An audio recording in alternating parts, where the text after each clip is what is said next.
Welcome to Local Outbreak here on 100.1 The Planet, New Hampshire's Real Rock. Matt from IPMNation.com sitting here with Steve Farrow from Roundcat Records. How are you, Steve? Not bad, Matt. Yourself? Good, good. This will be a cool show because this is only the second time that we've had an actual label owner on the show. We had Tim Kukas from, I don't know if you know Tim from Screaming Ferret Records. I know the label, but I've never met Tim. Okay, yeah. We had Tim on maybe 6 months ago, and it's it's always interesting to get the perspective from someone who really knows that aspect of the business, an actual label owner. So I'm really looking forward to talking to you. And as you know, we had one of the bands on your label, Brooks Young Band. Mm-hmm. We had those guys in a few weeks ago, so that was very cool to talk to them. And at some point in the future, we'll have Ron Noise Band in too. And I know you have another band that you mentioned before we started the show that you're starting to work with. But and we'll talk about all that in a minute. But you did bring some music with you tonight. So what do you want to play? Well, why don't we play "Last to Know" by the Ron Noise Band? Okay, cool. Great. And I love Ron Noise Band. Great. I've known those guys forever. So, okay, this is Last to Know from Ron Noise Band here on Local Outbreak on 100.1 The Planet.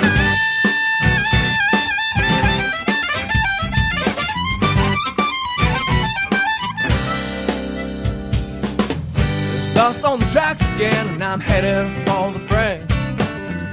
But on this two-route highway run, the bull took my last dime, but somehow I felt fine. A little less rich to lighter still. Am I always last to know?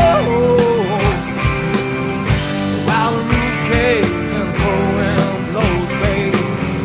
By the time I finally found my way to go, am I always the last to know?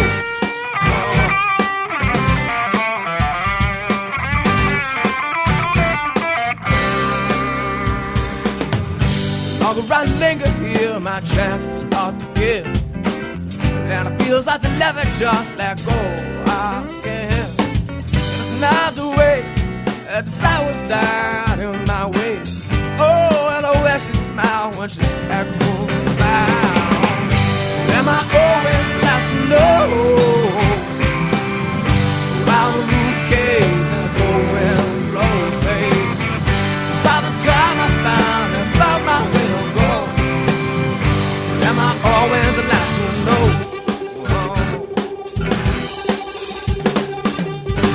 Am I always?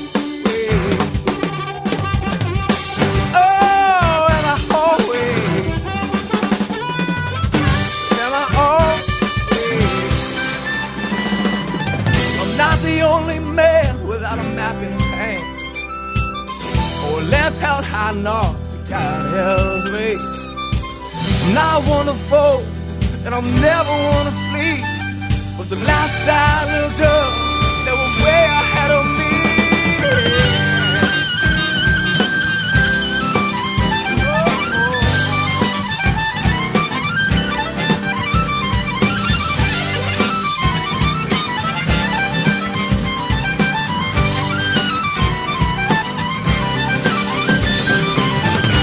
Am I always the last to know?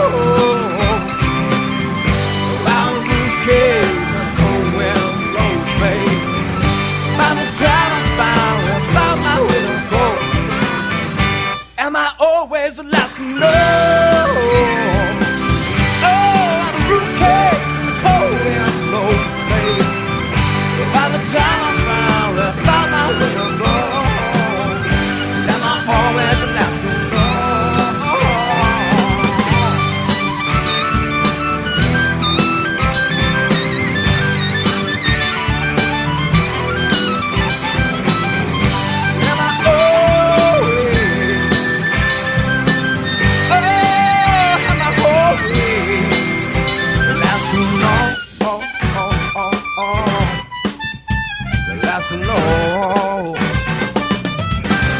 Local Outbreak on 100.1 The Planet. Matt from IPMNation.com sitting here with Steve Farrow from Roundcat Records.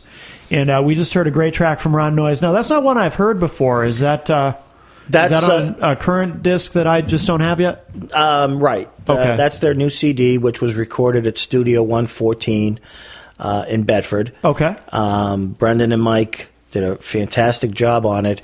And when listening to that, you may recognize some of the harp work, and that is John Popper from Blues Traveler. I know he's a big supporter of Ron Noyes Band, and they've done some shows together, yeah. And John agreed to play on that song, and I think it came out fantastic. Like I said, Brendan and Mike, they did a great job with it. Yeah, very cool. Well, tell us a bit about Roundcat Records. Where are you based out of? Bedford, New Hampshire. Okay. Where the studio is. Okay. Brendan and Mike are partners in the label as well as owners of the studio. Okay. So that kind of works hand in hand. When we have a studio to record in, and that's pretty convenient, not only cost-wise, but time-wise, getting the studio when we want it and when we need it. Absolutely. So can't do better than that, really. Is the studio specifically for the label, or do you also rent studio time to? No, they rent studio time. Okay. They're a full functioning studio, and other bands can go in and avail themselves. They use Pro Tools. They've got top of the line equipment, and they put out some really good stuff out of there. Great. Now, how long has the label existed? We're going on our second year. Oh, okay. So it's relatively new. Relatively new. Brendan, myself, and Mike. We met kind of writing songs together, and it just progressed to talking about, we'd like to work with local New Hampshire bands, Boston bands. And I grew up, and I don't want to date myself, but I grew up when the Boston music scene was the best music scene around. I'm talking, the Cars. Sure.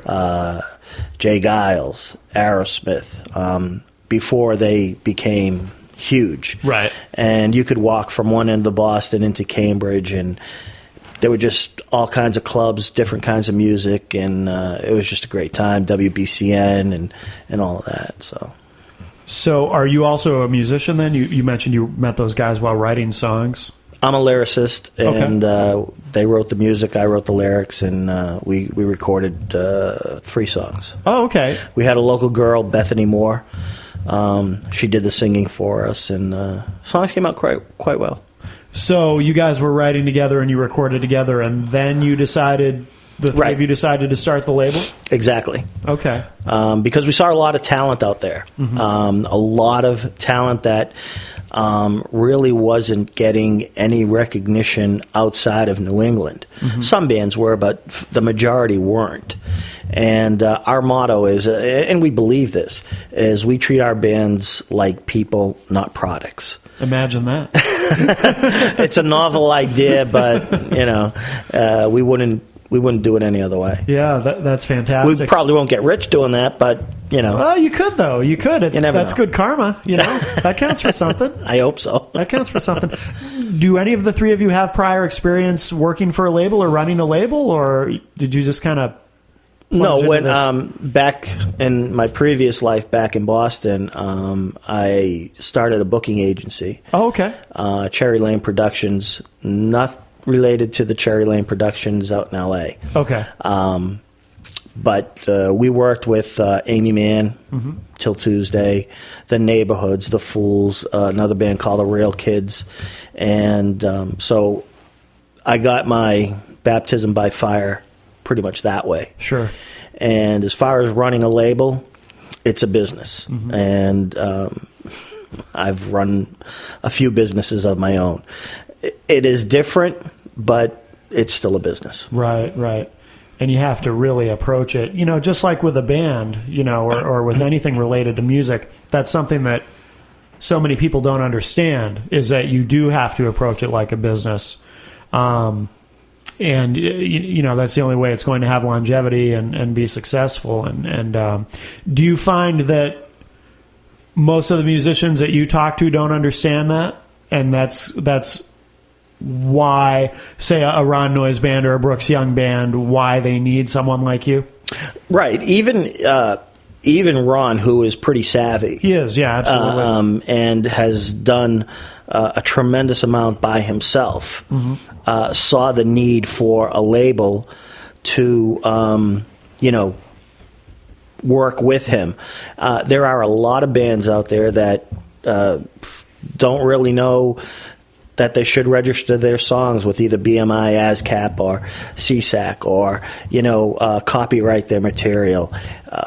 They just don't know the business aspect of it. Right. And I would say any band could probably do it on their own, but there comes to a point where no matter what band is doing it on their own, they reach that certain point where the creativity and the music interferes with the business, and vice versa. The business interferes with the creativity. Sure. So you can only reach a certain point doing it on your own. Then you need help.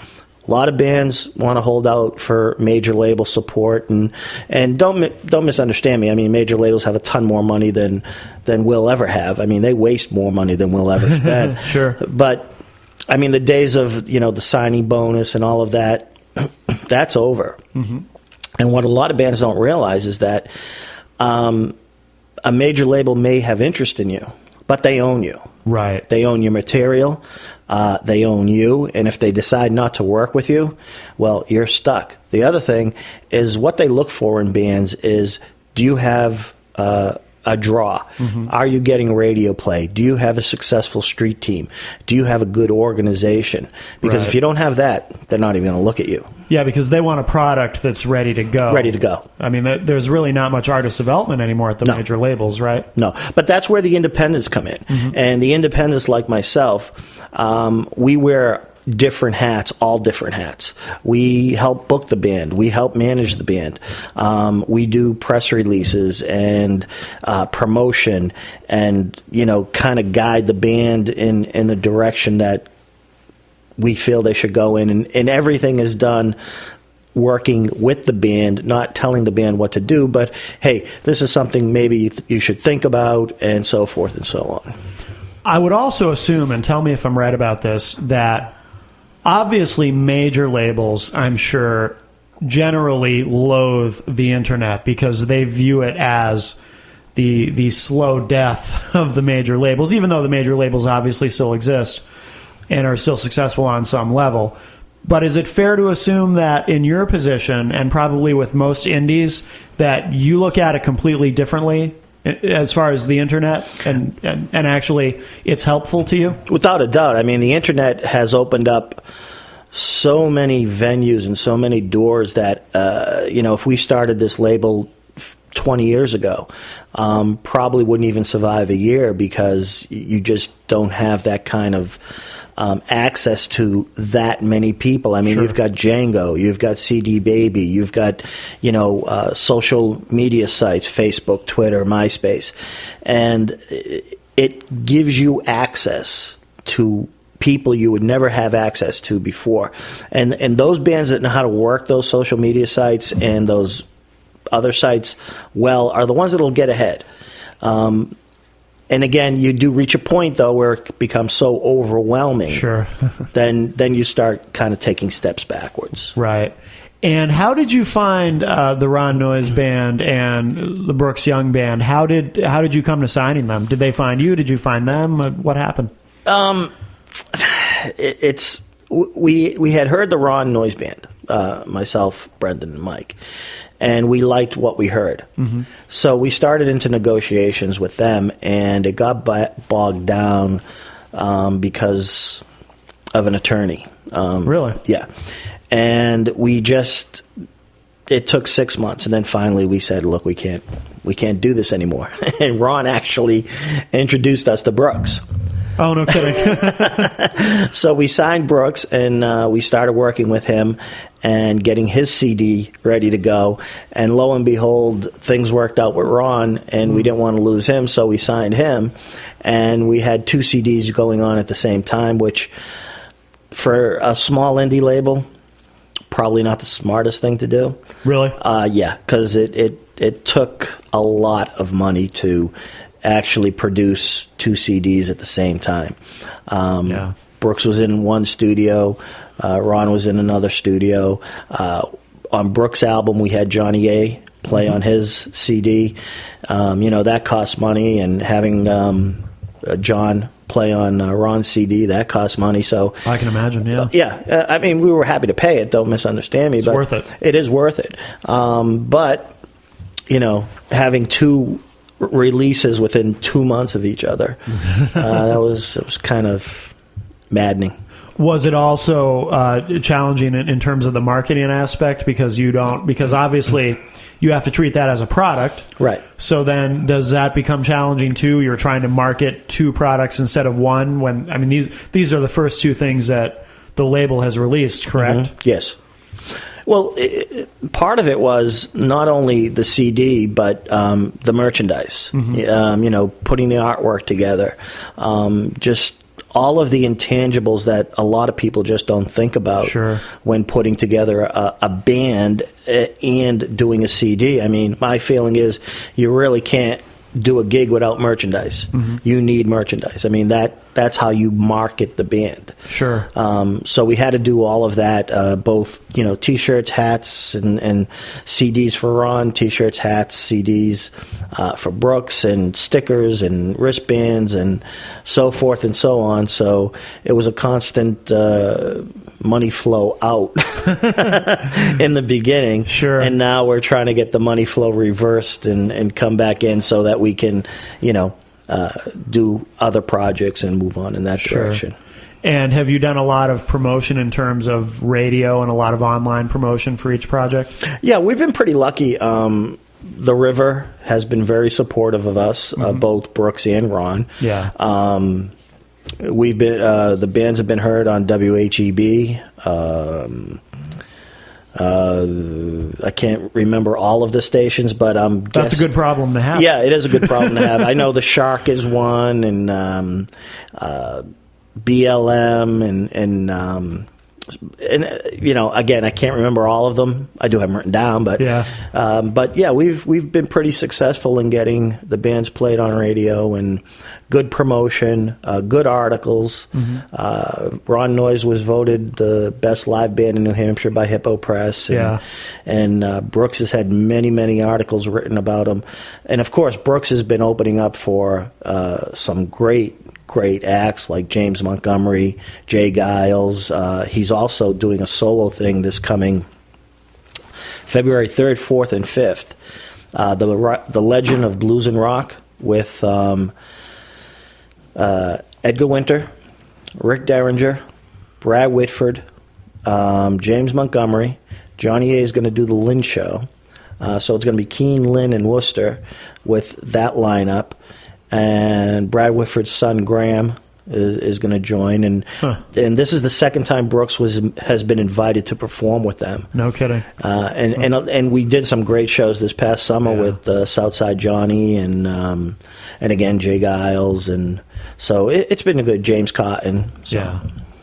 Do you when Tim Koukas from Screaming Ferret Records was in, he made a comment that something people don't realize, too, about releasing an album is that you have to do... He said there's about 6 months worth of... In terms of setting up the promotion for it, there's about 6 months worth of work that you have to do, because otherwise, if you don't do it, nothing happens. You put it out, and you've wasted your time and your money, because nothing happens without taking the time to really set it up. Well, that was the maddening part about it. We knew when we were going to have it Brooks's mastered and replicated, and there is a difference between replication and duplication. But having it replicated, and we knew when we were going to get that delivered. So we were trying to put everything together. We had already the release date, the release party booked at Tupelo. Scott has been amazing to local bands and to us as well. Yeah. So we already had the date. We already had some of the promotion in place.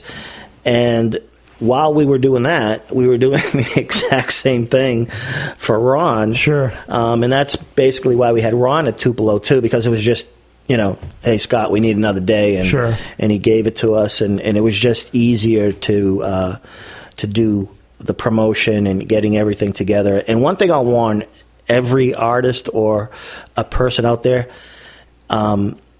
make sure you have your CD in hand before you tell the public when your release day is.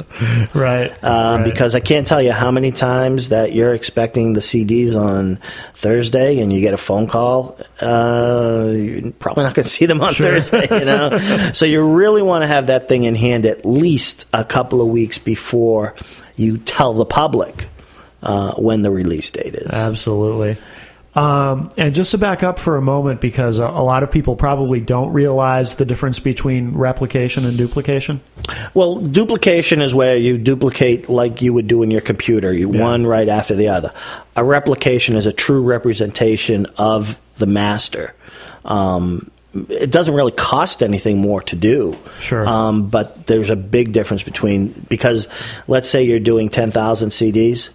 And it's the same thing if you were doing it in your computer. After a while, you may hear a difference in quality. Sure. But with replication, you won't. And plus, I don't know if it's probably not nearly as much of an issue as it was 5 years ago, but I know sometimes a duplicated CD won't play on some CD players. Exactly. Whereas if it's replicated, you don't have to worry about it. And getting back to just the whole, thing about CDs, a lot of artists don't really know, what ISRC codes are, why they need a UPC code, and all this information is embedded into the CD itself.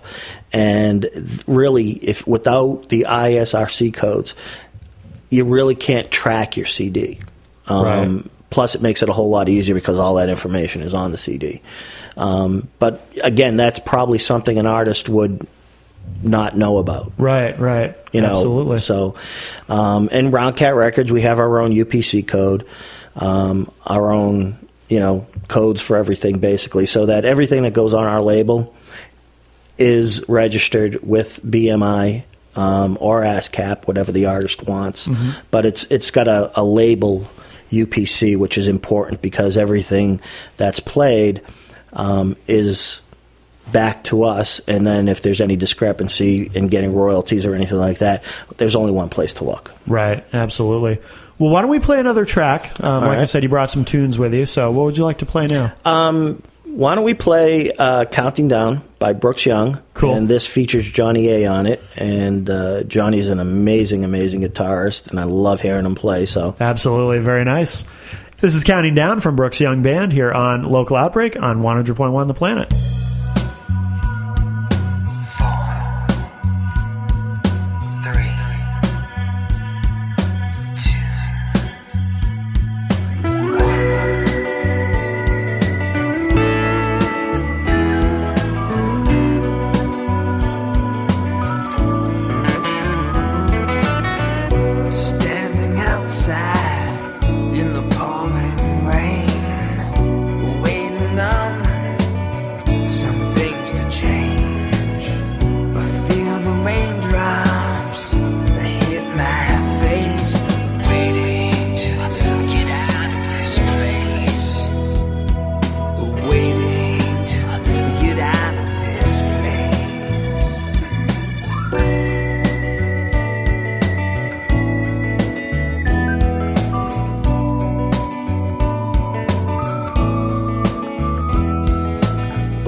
100.1 The Planet's local outbreak with IPMNation.com. Local Outbreak on 100.1 The Planet. Matt from IPMNation.com, sitting here with Steve Farrow from Roundcat Records.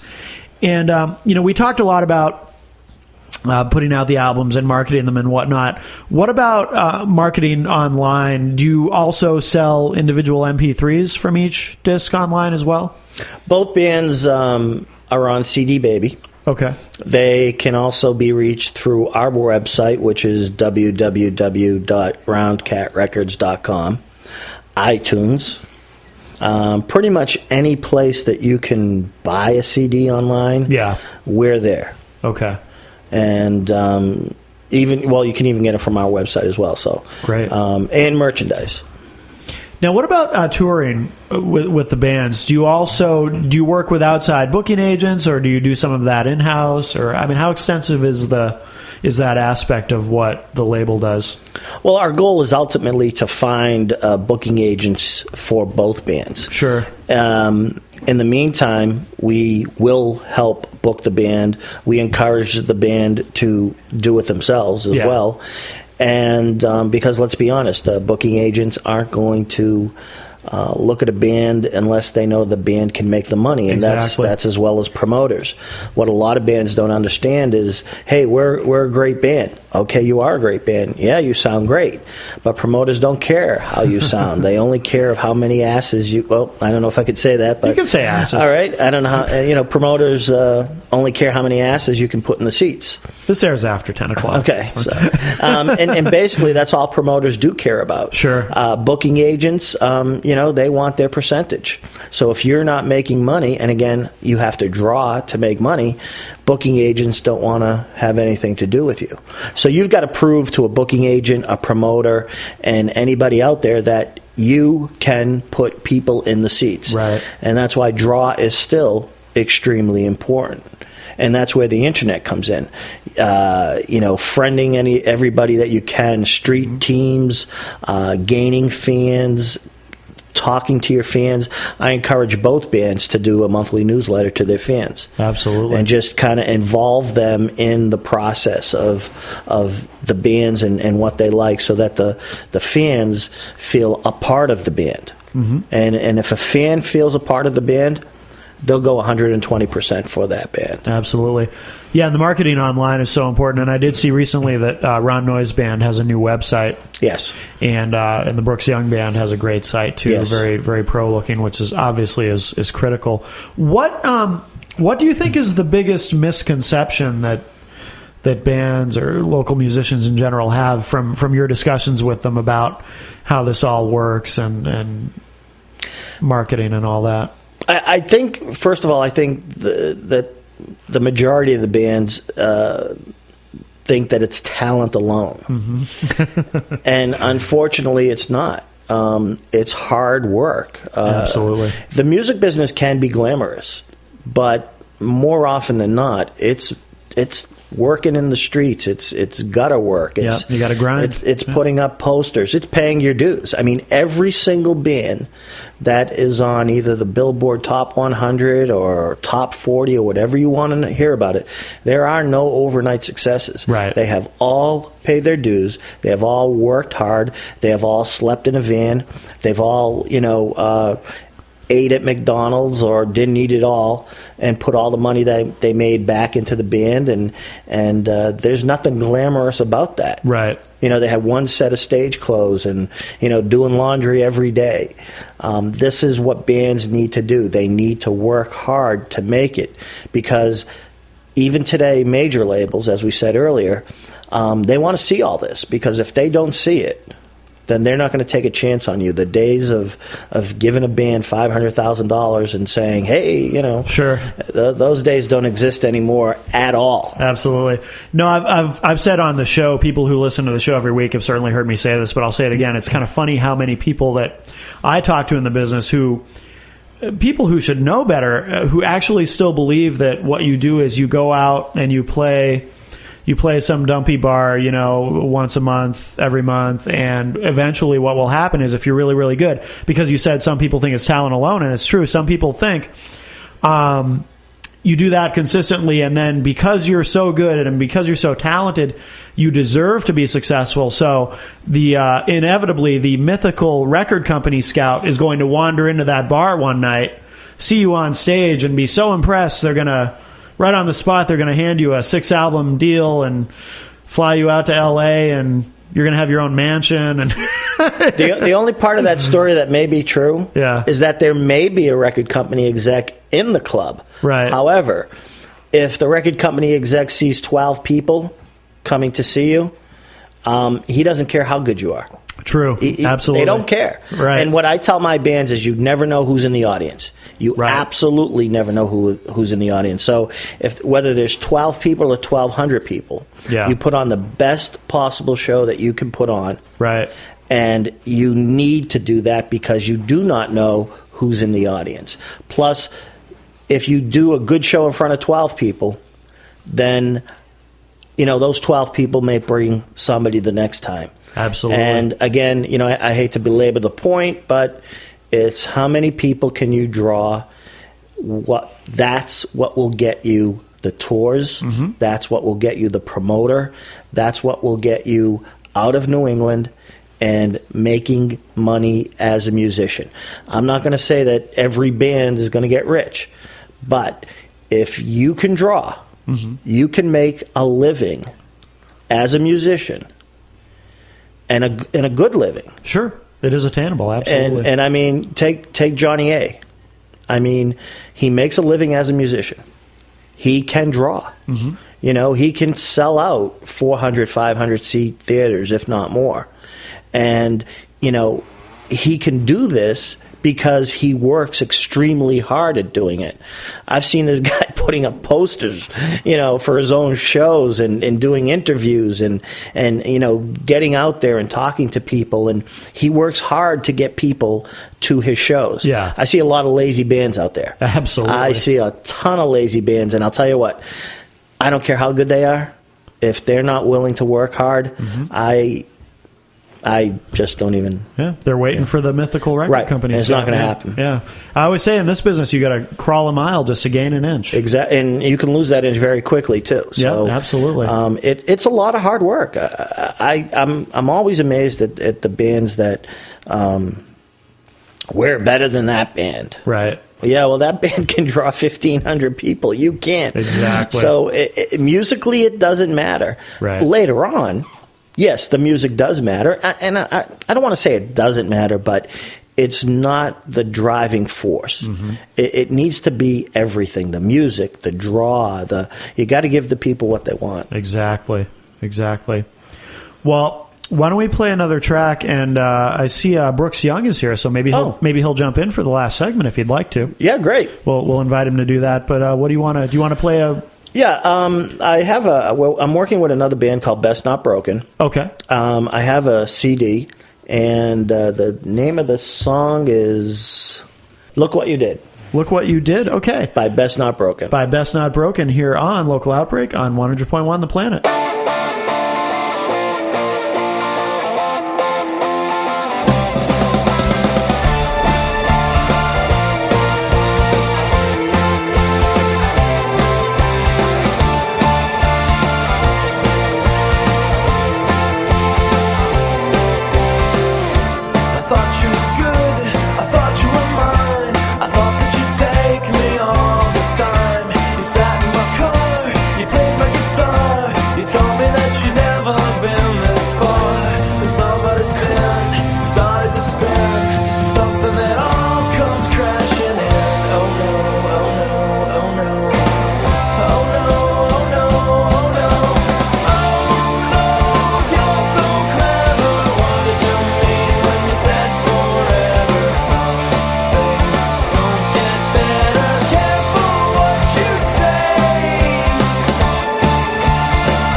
It's all in my hand. Baby, there was something that you said.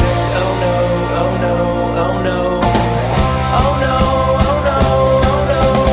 Oh no, you're so clever. What did you mean when you said forever? Some things won't get better. Careful what you say.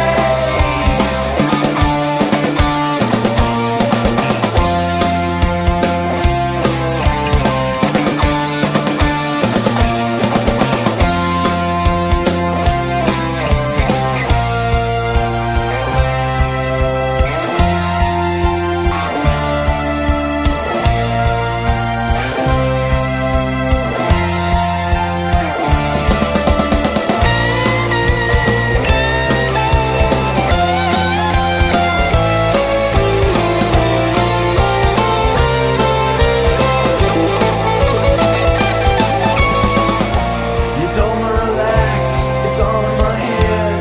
Maybe it was something that I read, but you never came home. Remember that night? You tried to tell me two wrongs made a right. Oh no, oh no, oh no. Oh no, oh no, oh no. And oh no, you're so clever. What did you mean when you said forever? Some things don't get better. Careful what you say. And oh no, you're so clever. What did you mean when you said forever? Some things don't get better. Careful what you say.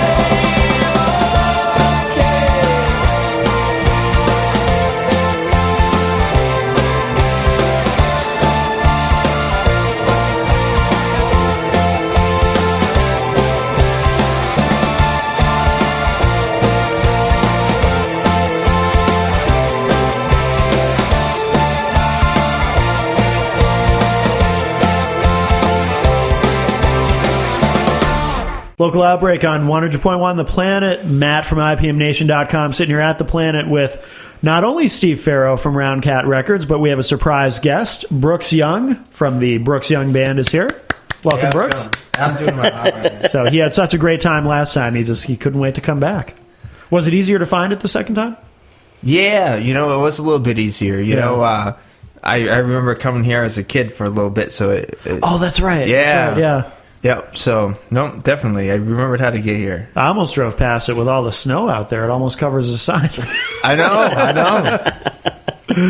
So Steve has been telling us, he filled us in on how difficult you are to work with, and how Yes, I'm very hard. pain in the ass you are, and Yep. How you have to have your the M&Ms with the I do, the red just ones taken the out and all blue that. ones, Yeah, yeah. just the blue ones. Yeah. No, but what would you like to share with us? We'll put you on the spot a little bit about being. I just got here, man. I know, yeah. I know. So what would you like? What would you like to share with us about your experience being on a label? I assume this is the first actual label you've been You signed want me to to. leave? So you can. Let's see. Let me see what comes to mind here. Positive or negative, I don't know, nothing negative. No, I didn't think so. Well, Steve and Roundcat Records, we've been with them for over a year now, and just a great group of people, great guys, easy to work with. They're always by our side no matter what happens in a day, and That's our job. that's their job, and they do that very well. Yeah. Yeah. Excellent. We've had, last year, 2010, we had a great year Oh, yeah. with Yeah. the shows we play and the new album and everything. In 2011, already off to a good start, starting next week. I'm playing the Legends of Rock and Blues shows next week. Steve was mentioning that, yeah. So that'll be a lot of fun. And I actually, today, just got my first set of custom signature model Brooks Young pickups put into Wow, a signature. really? Nice. Oh, Yeah, I very didn't tell you nice. that. They just got put in today. And I played them for a little bit. And so I'm excited to... Oh, very That's cool. from Fender. No? This guy who makes custom pickups for Fender. Oh, okay. Put him in to play at the shows next week. Excellent. Yeah. Congratulations. Excellent. Yeah. Congratulations. That's awesome. Yeah. Very cool. I do want to say that last, we released Counting Down, and we got a lot of great gigs, and Brooks's reputation led us to get those kind of gigs. I mean, a lot of hard work on both ends, on their end, on our end, and I mean, it was just show after show after show after show, and really developed a reputation among some of the national people out there that they're a great band to work with. They're professional. They're I don't mean this in a bad way, but they're a great opening band. And what I mean by that is they're very accommodating to the national act. And they go out of their way to make sure that the show runs smoothly. They're not prima donnas. They handle themselves very well. Of course, every time they play, they win over the audience that they're playing with, and get standing ovations and whatnot. And it's just, what comes to mind is that they were playing in front of Southside Johnny and Lowell, and literally as soon as they got on stage, the rain wasn't falling this way. It was falling this way. Really? Yeah. Wow. Right into the band. I mean, literally right into the band. We kept playing. And they just kept playing, and like nothing was going on. Nobody got electrocuted or anything? That's No. good. That's good. It was a great show. Yeah. It was, and That's it was awesome. sold out. It was packed, standing ovation. In the rain. In the rain. In the rain. Yeah, it was awesome. We weren't really in the rain, though, because we were covered up. But Right. I was getting a little bit, and the monitors were all covered up, and I couldn't hear what I was singing, so I just... Right, because they put plastic over the monitors to keep them dry. Yeah. What can you do? But that's rock and roll. Yeah, absolutely. Absolutely. So, what does the future hold for Roundcat Records? Are you going to be this band that we just played? Are you going to be signing them? Do you think, or are you just kind of preliminarily helping them out? Right now, we're working with them on a let's see what we can do basis. Sure. We haven't decided whether we're going to sign them or not, but they're a great bunch of guys, and I want to help them. The thing is, they used to be a cover band, believe it or not. Okay. And I saw what kind of writing that Eric Jackson could do and the band could play. So if I can help them, I'm more than happy to do that. Yeah. And then we'll see where it leads and where it goes from there. But as far as Roundcat Records, we hope we're going to be around for a while. Sure. But in order to do that, we need to get more people at the shows and, to buy merchandise and buy CDs. So anybody listening out there that wants to help a local label and two very good local bands, go to our website. Again, it's www.roundcatrecords.com. And that has links to Brooks' site and Ron's site, and you can buy merch and buy CDs, and I have no problem shamelessly pitching my stuff out there. Do you accept unsolicited demos and whatnot? If they go to our website, there is a submission policy there, and it's not so restrictive. Sure. We do accept unsolicited material. Okay. As long as they just follow the submission policies and not do what I've had some people do. They send me an email. Here, listen to my band. Yeah. Doesn't work that way. Anybody that sent me that email, I haven't listened. Yeah. Understandable. Yeah, you got to follow the rules, Absolutely.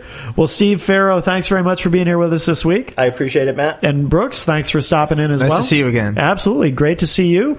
I want to tell everybody, and I forgot to mention it at the top of the show, please go to centralnhevents.com if you need a DJ at your event, at your party, at whatever it may be, wedding reception, bar mitzvah, roller derby, maybe. I don't know.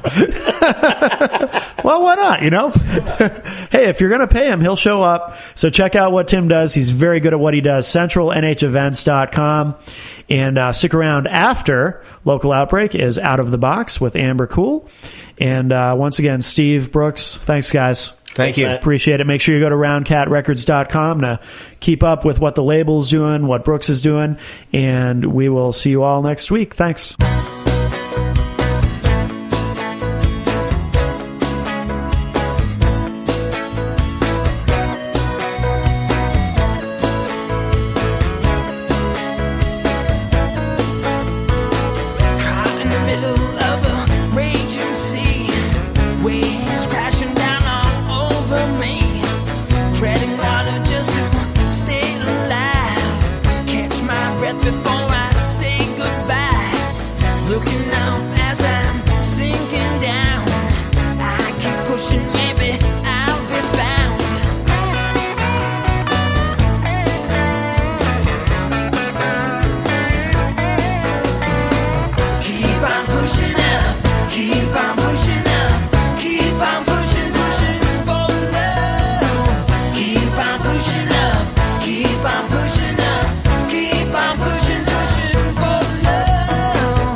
.1, the planet's local outbreak with IPMNation.com. The Planet's local outbreak is recorded weekly at the studios of 100.1 The Planet. It's engineered by Tim Martin of CentralNHEvents.com. Matt Connerton of IPMNation.com is the host of The Planet's local outbreak. The show is produced and edited by Annie Biello of 100.1 The Planet. For artist links and details about The Planet's local outbreak, log on to The Planet's Entertain Me page, WPNHFM.com. The Planet's local outbreak is available for download anytime online, IPMNation.com/local outbreak. The Planet's local outbreak is a product of 100.1 The Planet and Northeast Communications.